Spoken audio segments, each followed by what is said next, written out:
Lando Norris vence o desfile de luxo em Mônaco e vamos falar sobre o que tiver que falar, desse grande prêmio agora. Olá, amigo do Ressaca Motor, seja bem-vindo a mais um vídeo, eu sou Matheus Pucci.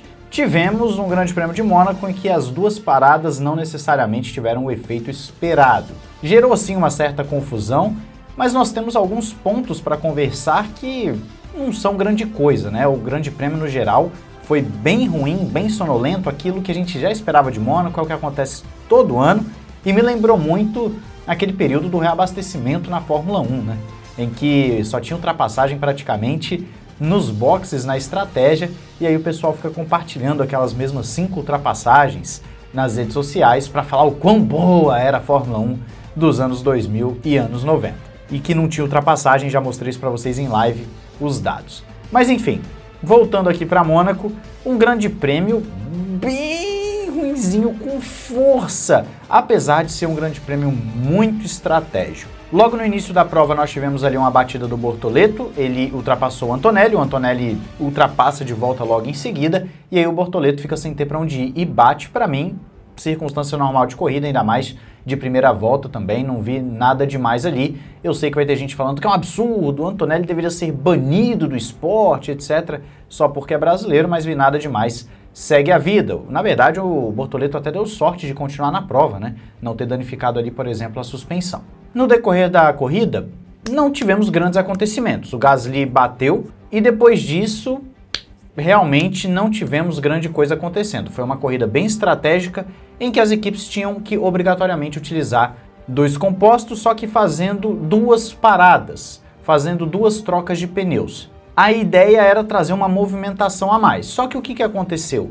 Não tivemos essa tal movimentação a mais e aconteceu exatamente a mesma coisa de antes, de ter piloto segurando os seus rivais. Liam Lawson começou a segurar o pessoal para o Hadjar ir embora e conseguir ter o período de pit stop livre. E o Hadjar conseguiu 2 pit stops livres basicamente. A estratégia é extremamente controversa. Eu falei para vocês antes do Grande Prêmio que a Williams tinha medo disso acontecer. O Carlos Sainz e o Alexander Albon falaram sobre isso. E na transmissão britânica da Sky, o James Vowles foi o convidado do final de semana e ele falou tanto durante os treinos quanto durante a corrida que eles não queriam que rolasse esse tipo de estratégia, mas é o que está na regra, a regra permite esse tipo de coisa, então ok, aconteceu. O Liam Lawson então fez o trabalho sujo, sacrificou sua corrida, ainda conseguiu marcar ponto, mas sacrificou sua corrida para que o Hadjar, que estava em uma melhor posição, conquistasse mais pontos ainda para a Racing Bulls. E aí a Williams, vendo isso, se utilizou da mesma estratégia. Utilizou o Sainz para segurar o pelotão, enquanto o Albon conseguiu o pit stop grátis, e depois o Albon tentou retribuir o favor, só que a Mercedes meio que tentou dar uma desperta ali com o George Russell, e foi embora. Já inclusive eu falo da estratégia da Mercedes. Mas você teve pelo menos 2 equipes fazendo essa estratégia que eu não sei se você considera um jogo sujo, ou se você considera um jogo limpo, um jogo normal de equipe. Eu já falei pra vocês aqui que não sei até que ponto é um jogo sujo, até que ponto é só um jogo normal de equipe, mas enfim, deu certo, essas equipes conseguiram marcar pontos, então no final das contas para essas equipes acabou sendo muito bom. Uma equipe muito peculiar nesse grande prêmio foi a Mercedes, porque a Mercedes não existiu nesse grande prêmio.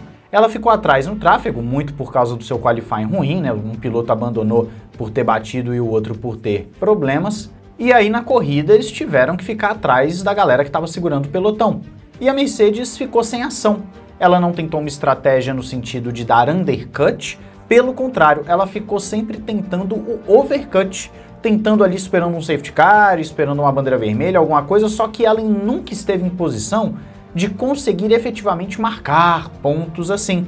A Mercedes sempre esteve fora dos pontos em grande parte da corrida, buscando um milagre que não aconteceu. Talvez ali o pessoal da frente bater, abandonar, talvez alguma coisa assim. E aí o tempo foi passando, a Mercedes foi ficando numa posição completamente ruim, até que chegou um momento em que não importava o que aconteceria, se era uma bandeira vermelha ou um safety car, a Mercedes não conseguiria marcar pontos, porque ela estava longe demais para isso. Ela teria que fazer 2 paradas ainda, e não tinha condições de fazer ultrapassagem nos seus rivais por causa disso. Então, a Mercedes ficou numa corrida horrorosa. Chegou um momento que era melhor ter abandonado do que necessariamente ter ficado na pista. Foi uma corrida muito estranha da Mercedes. seus dois pilotos ficaram fora dos pontos, né, estagnou, então ela só gastou equipamento. Foi basicamente isso. Não dá nem para dizer que utilizou para coleta de dados, porque Mônaco é uma pista extremamente peculiar, não dá para você tomar Mônaco como parâmetro para nada na temporada, então foi uma corrida completamente inútil da Mercedes, por assim dizer. E aí nós ficamos com o pessoal ali da frente, né? O pessoal da frente numa batalha também estratégica, onde ficavam esperando aquele pessoal do meio de pelotão dar uma margem de boxe para eles, para então parar, e quando um parava, os outros começavam a cobrir. Quem tentou uma coisa diferente acabou sendo o Max Verstappen, que buscou no último terço da corrida um milagre também. Ficou à espera de uma bandeira vermelha, de um safety car, de alguma coisa que permitisse a ele fazer uma troca gratuita de pneus e com isso brigar por um pódio ou quem sabe pela vitória. Se tivesse uma bandeira vermelha, por exemplo, o Verstappen seria o favorito à vitória. Só que não aconteceu. Não teve safety car, não teve bandeira vermelha, não teve mais nada disso ao longo da corrida e o Verstappen se viu obrigado a parar na última volta, ali na entrada para a última volta, para não ser punido. O que a punição para ele também, se for de 30 segundos, ele ficaria na quarta posição do mesmo jeito, então não mudaria muita coisa para ele.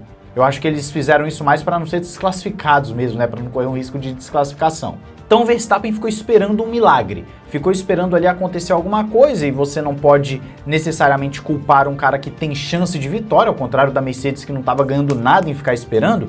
O Verstappen se colocou numa posição em que ele estava liderando o grid, então se dá uma bandeira vermelha, ele gratuitamente estaria liderando a corrida efetivamente para ganhar. Então ali você até entende essa estratégia.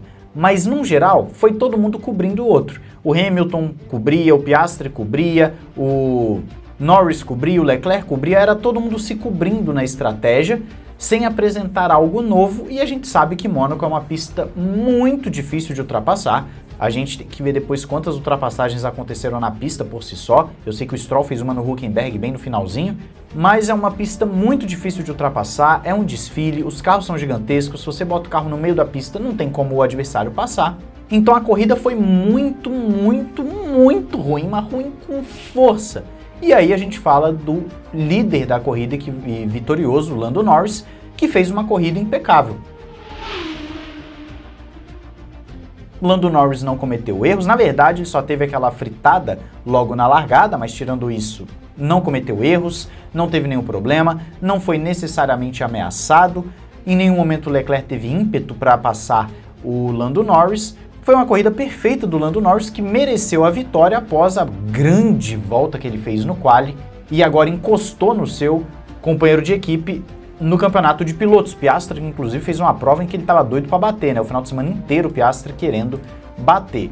Mas no campeonato de pilotos, conforme você vê aí na sua tela agora aparecendo, após esse grande prêmio de Mônaco, o que nós temos é um Piastri e um Norris colados ali, 161 a 158, Verstappen com 136, com um pouquinho mais para trás, George Russell estagnou nos 99 e as Ferraris subiram um pouquinho, 79 e 63. De resto, ali você vê a pontuação do pessoal, sendo que só Fernando Alonso, Bortoleto e Colapinto não tem pontos na temporada. O Alonso até abandonou essa prova.